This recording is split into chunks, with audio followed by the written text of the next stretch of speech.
Hello, I'm Phil Holton. I'm a wood turner. I'm very pleased to welcome you to my shop today. I'm going to turn for you today something that I really enjoy. This is called, I call this a Kransekake, which is a Norwegian name that means crown cake or wreath cake. And I've been to lots of Scandinavian weddings in my day. And I noticed these beautiful almond macaroon cakes, and they're set on top of each other kind of like a Fisher-Price puzzle. And I'd also been turning some rattles with loose rings, and I said, you know, I think I could do this. The first one I did had 6, and now they tend to have 18 or 19. So the rings have kept getting smaller and more fine.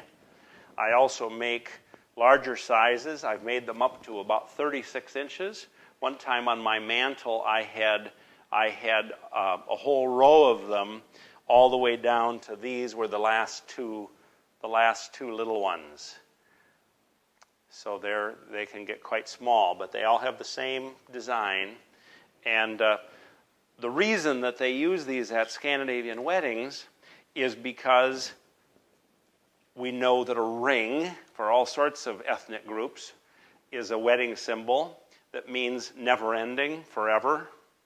But in Northern Europe, which is wood culture, why they also, they see an evergreen tree as meaning forever and ever. So an evergreen tree full of rings is a very, very strong symbol.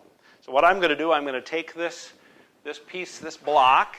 This is made of maple, local maple.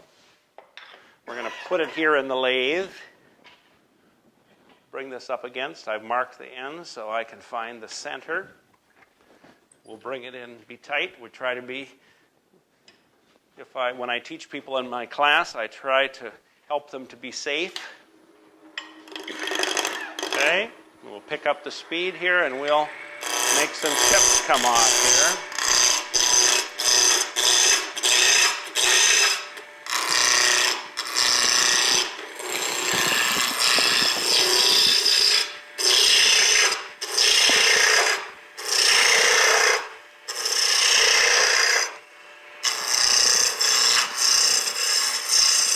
Okay, we're down to round here. And so then we'll give it some of the rest of its cone shape.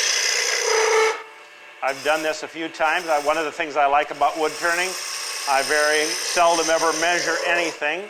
So I like to be able to kind of figure things out by eye. This is just a little bit big, so let's take that diameter down a little bit.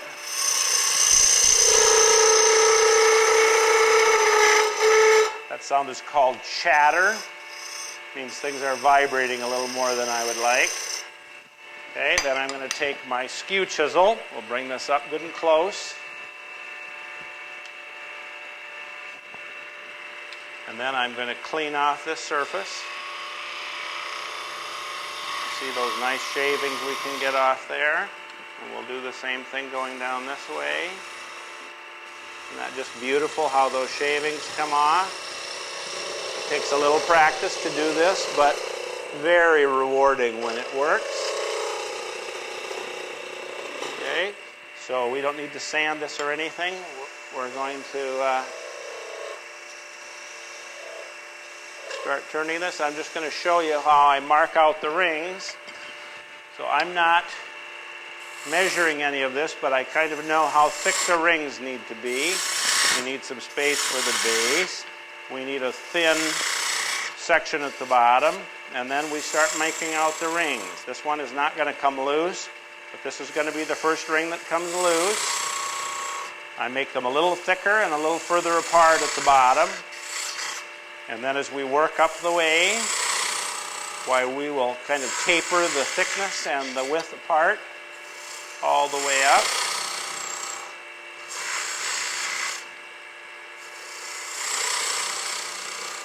Now, I'm not going to take them all the way up before I switch to another one because this takes a little too long. But what I'll do is kind of clean this up a little bit more I have to use this skew chisel to clean up this edge very carefully, so we've got really nice edges. And I'll do that on both sides.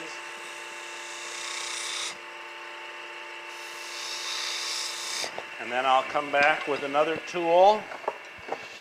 It's kind of fun. This is an olive wood handle. And then I will just do a little trimming of that ring so I get it nice and round, and then we'll oil it, and we'll oil it and so on, kind of all the way down to the bottom. Okay? Now I'm going to switch to a piece that I've done quite a bit on already.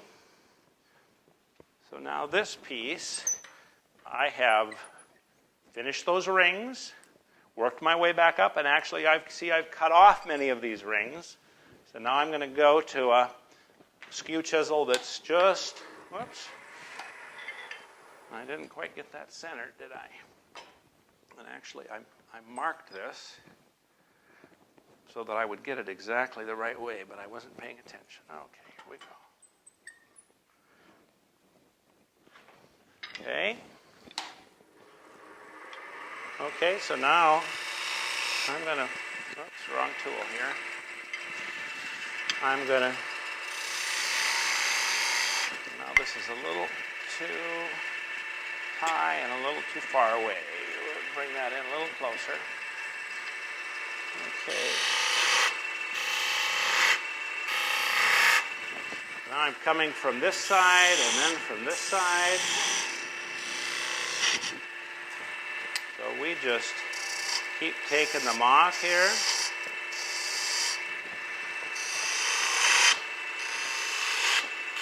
And I've done this a lot of time before, so I kind of have a way that I like to do it. And I use maple because it's pretty hard and can hold the detail that this takes.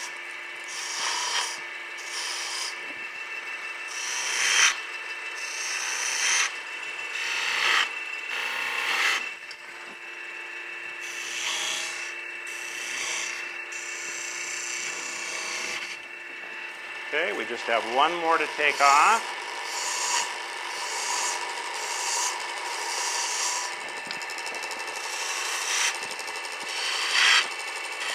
And then we can breathe again.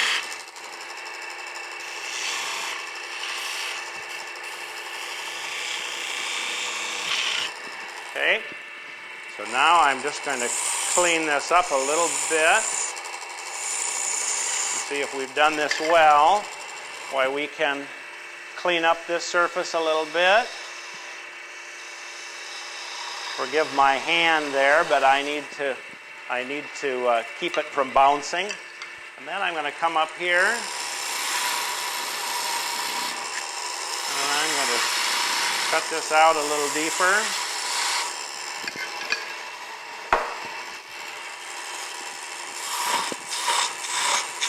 So to make it look like a tree, we've got to cut this out a little deeper.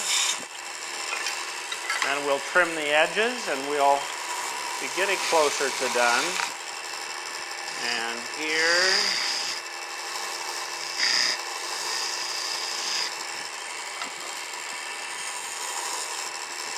So then we're going to do one more tool here to just round that off and make it look nice and smooth.